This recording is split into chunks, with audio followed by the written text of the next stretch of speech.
혹시 필라테스나 요가 개인 레슨을 받을까 그룹 레슨을 받을까 고민을 좀 하고 계신가요? 보통은 이제 개인 레슨이 조금 가격이 있으니까 그룹 레슨으로 먼저 등록을 하셨다가 개인 레슨으로 옮겨가시는 분들도 많아요. 그래서 오늘은 개인 레슨과 그룹 레슨을 각각 어떤 기준으로 선택해야 되고 장단점이 무엇인지 전부 알려드릴게요. 우선은 개인 레슨을 먼저 권해드리는 3가지 케이스가 있는데 그 중에 가장 큰 부분을 차지하는 게 초보자인 경우, 정말 비기너인 경우예요. 강사로서 수업에 좀 곤란함을 느낄 때가 살짝 있어요. 예를 들어서 요가나 필라테스뿐만 아니라 운동에 대한 경험이 거의 정말 전무하신 분? 그냥 걷기 운동 정도만 좀 해보신 분들? 이런 분들이 이제 기존에 운동을 좀 오래 해오신 분들하고 회원분들하고 같이 수업을 받을 때예요. 이게 왜 좀 힘드냐면 예를 들어서 이런 거예요. 제가 영어 강사 생활도 대학생 때부터 이제 알바로 꽤 오래 했었는데 내가 오늘 이제 영어의 5형식 있잖아요. 그거를 이제 나갈 진도란 말이에요.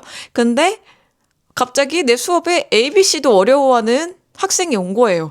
그러면 좀 약간 어렵거든요. 그게 멘붕이 좀 올 때가 있거든요. 왜냐하면 기존에 이제 수업에 있던 학생들은 어느 정도 이제 기초적인 거 다 알고 이 수업에 좀 적응이 돼서 그거를 배울 수 있는 지금 오늘 해야 될 나갈 진도를 따라올 수 있는 역량이 있는데, 그리고 이제 이런 분들은 특히나 굉장히 오랫동안 다니신 단골분들이 많단 말이에요.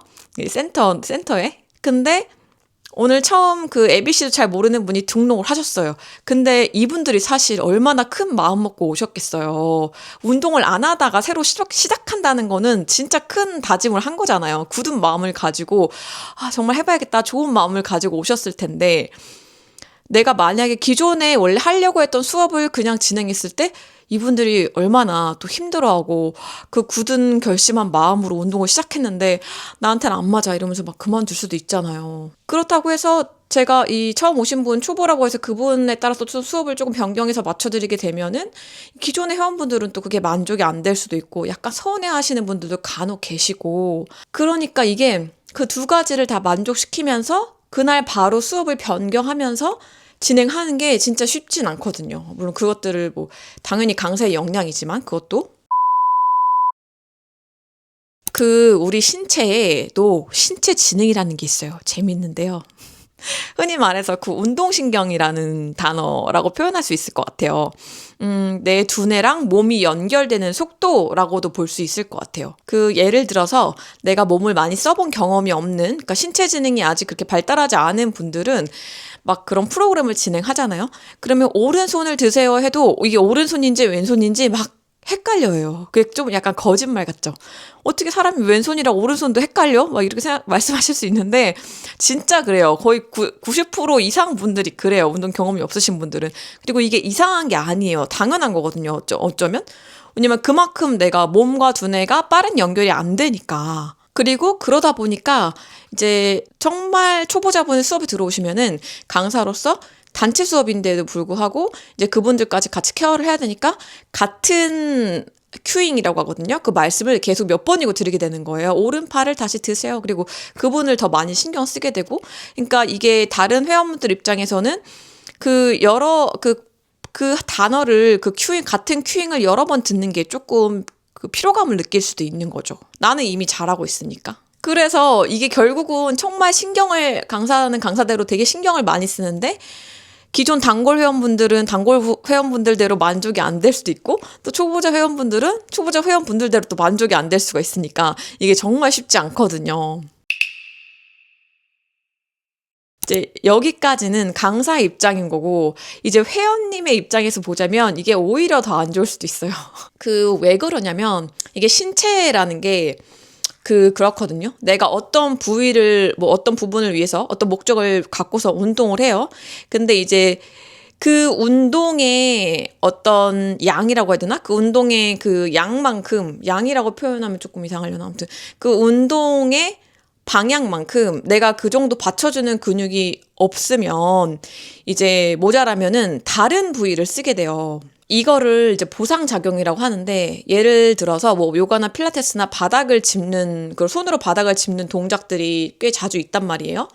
근데 이제 처음 오시는 분들의 특징은 이게 힘이 너무 없다 보니까 손이나 바닥을 짚을 때 그 코어나 어깨 그리고 팔 힘을 사용하는 게 아니라 어깨 관절이나 팔꿈치 관절에 기대서 하시는 분들이 많아요. 특히 여성분들. 그러면 이렇게 아무리 운동을 해도 이걸 잡아들이지 않으면 이렇게 운동을 계속 하다 보면 우리가 타겟하고자 하는 그런 코어에는 힘이 안 들어가고 오히려 관절에만 무리가 가는 상황들이 발생을 하거든요.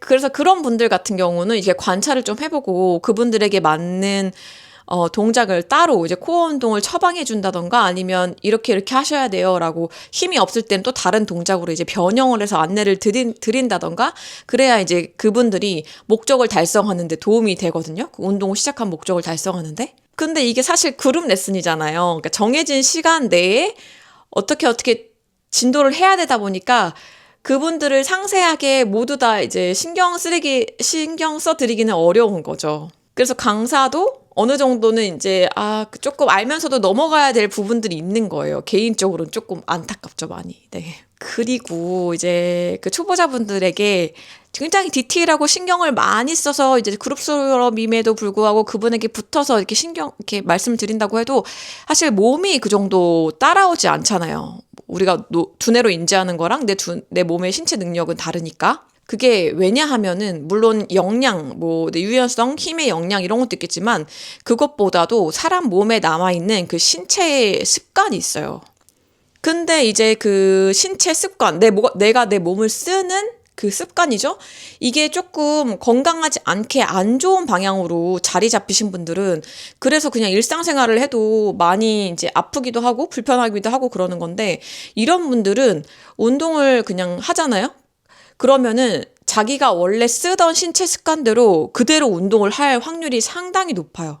왜냐하면 그 신체에도 활성화된 부분이 있고 활성되지 않은 부분이 있는데 활성화되지 않은 부분들은 인지하지 못하고 있는 경우가 대부분이기 때문에 그러면은 이거를 인지하게 만들지 않으면 사실 운동을 진행한다고 해도 더 안 좋은 쪽으로 흘러갈 수도 있거든요. 그래서 제 경험에 비춰봤을 때 아예 정말 초보인데도 그룹 수업에 꾸준히 적응할 때까지 나오시는 분들은 좀 드물었어요.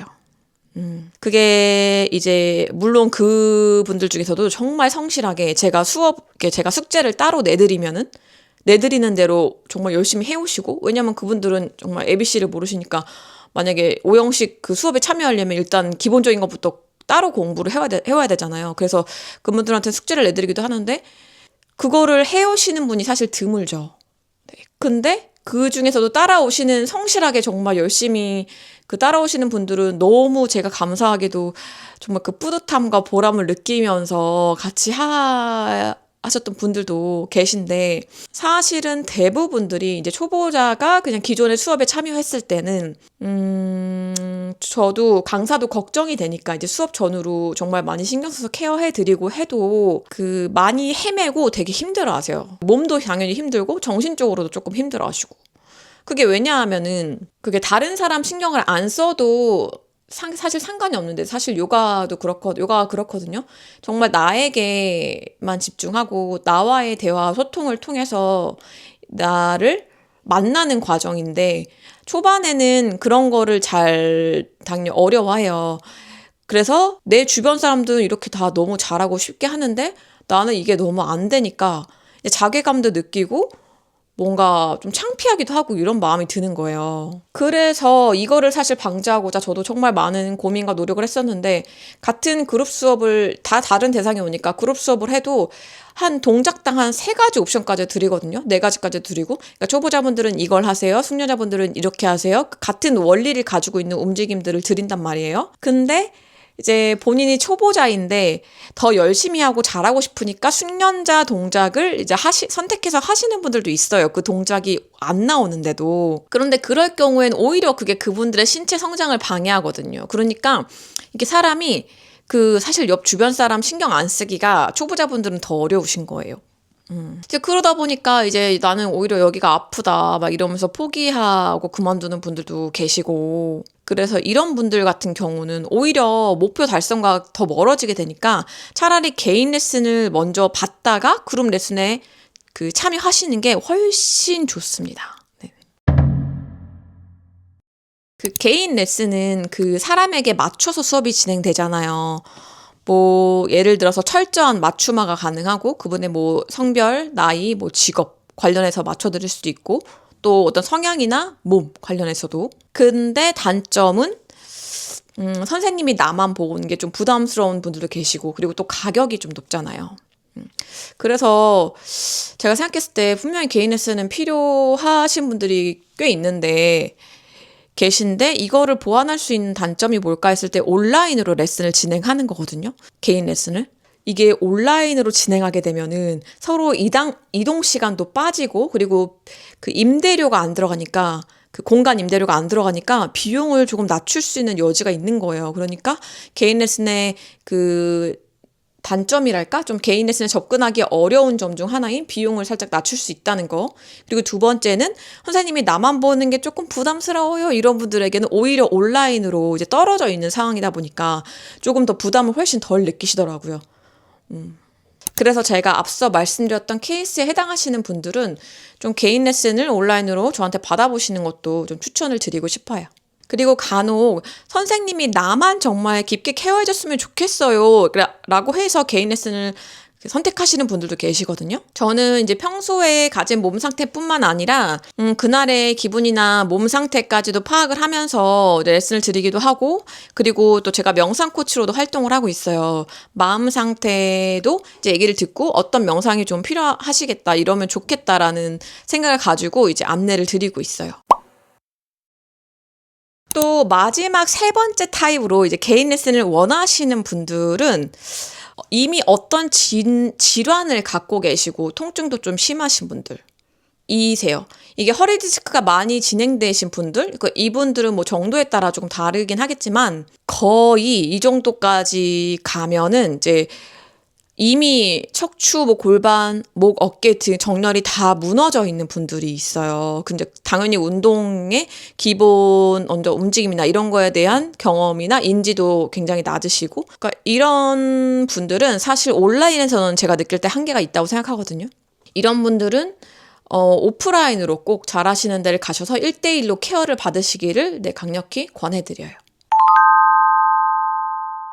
그러면 이제 그룹 레슨은 뭐가 좋냐? 제가 정말 그룹 레슨을 사랑하는데 그 이유는 다른 사람들과 함께 그 에너지를 교감하고 호흡하는 그 어떤 연결이 정말 매력적입니다. 강사로서도 매력적이고 제가 이제 회원으로 참여했을 때도 정말 매력적입니다. 언어를 통해서 소통하지는 않지만 그냥 그 같은 순간 같은 어떤 동작들을 하면서 느끼는 그 교감이랄까? 이런 게 되게 주는 에너지가 되게 큰 것 같아요. 긍정적인 점이. 그래서 개인 레슨으로 어느 정도 조금 실력이 쌓이시면은 그룹 레슨도 꼭 참여해 보시기를 추천드립니다. 여기까지 봐주셔서 정말 감사드리고요. 이 영상이 도움이 되셨으면 좋겠습니다. 남은 하루 좋은 하루 보내세요. 포도코치였습니다.